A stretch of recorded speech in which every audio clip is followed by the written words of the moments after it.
Perché il cittadino veneto dovrebbe votare voi? Io penso al mio Veneto in questa competizione che ormai è diventata una competizione mondiale e lo immagino in un circuito, i veneti alla guida di una Ferrari, poi ci sono i tedeschi con la Mercedes, i francesi magari con la Citroën. Stiamo per partire, quasi certi di vincere, arriva lo Stato italiano con un carro rimorchio da 200 tonnellate e ci blocca e noi perdiamo con la Ferrari. Quindi questa è la realtà del Veneto. Questo Stato è arrivato a una pressione fiscale unica in Europa che è del 68,6% per le aziende. In che modo ci può essere ripresa economica se il socio che non lavora vuole da me quasi il 70% del mio utile? In che modo l'imprenditore potrà assumere il laureato o il diplomato?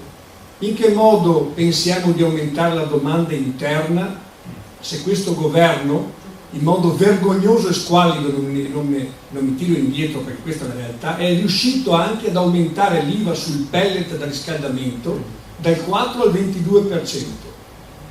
È stata fatta gravare sulla fascia sociale più debole, sui pensionati, perché sono loro i maggiori fruitori delle stufe, tanto per dire un esempio.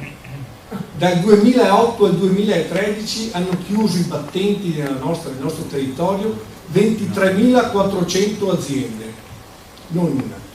Perché? Perché non c'è più rispetto per il lavoro.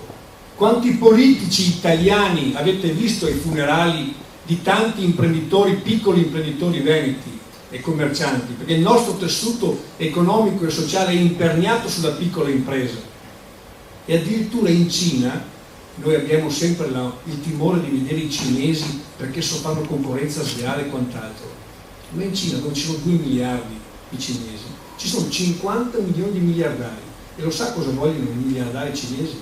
Dei prodotti artigianali o piccoli della piccola impresa veneta. E questa è la nostra domanda a cui dovremmo andare incontro. Certo, con un governo che è il più accentratore di sempre, non so come faremo, perché le piccole aziende sono destinate a chiudere per una visione miope che ha solamente questa sinistra, di aiutare solamente le banche. Poi si è comprato una parte dell'elettorato con gli 80 euro, il Job Act che alla fine non ha prodotto nulla, la disoccupazione giovanile che è arrivata al 43%, ormai la più alta in Europa. Non è vero che in Europa non si cresce, tutti stanno crescendo, tranne l'Italia.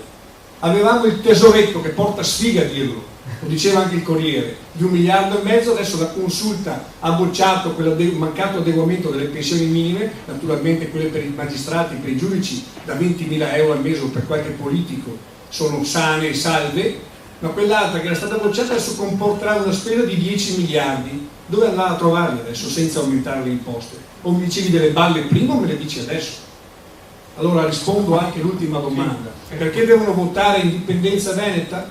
Perché riconsegneremo la terra dei veneti al popolo veneto e non riconsegneremo la regione Veneto allo Stato italiano baro e fallito che ci può portare solamente sul baratro. Già lo siamo. Aumenterà ancora la velocità. Grazie. In 5 anni hanno visto i loro trasferimenti da parte dello Stato diminuire in modo sostanzioso, visto che abbiamo 2 sindaci, e da qui al 2018 è previsto che i trasferimenti arrivino a 0, tanto per fare un esempio, nel comune di Castelfranco Veneto, a fronte di 100 milioni di euro che il comune versa nelle casse dello Stato italiano, ha trasferimenti sì e no per 500 mila euro. Questa è la realtà.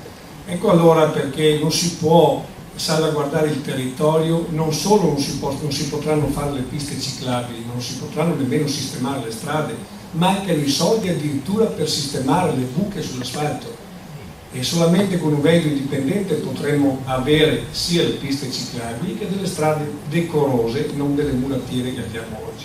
Una piccola digressione, siccome ho sentito parlare di autonomia prima da parte della signora, c'è una differenza sostanziale. L'autonomia dall'indipendenza sono 2 strade diametralmente opposte. L'autonomia si chiede e passa attraverso Roma, come diceva Paolo Sarpi, si chiede, vado con il cappello in mano dallo Stato italiano e il Parlamento italiano attraverso una modifica costituzionale che prevede una maggioranza qualificata del 75% dovrebbe dare ai veneti l'autonomia.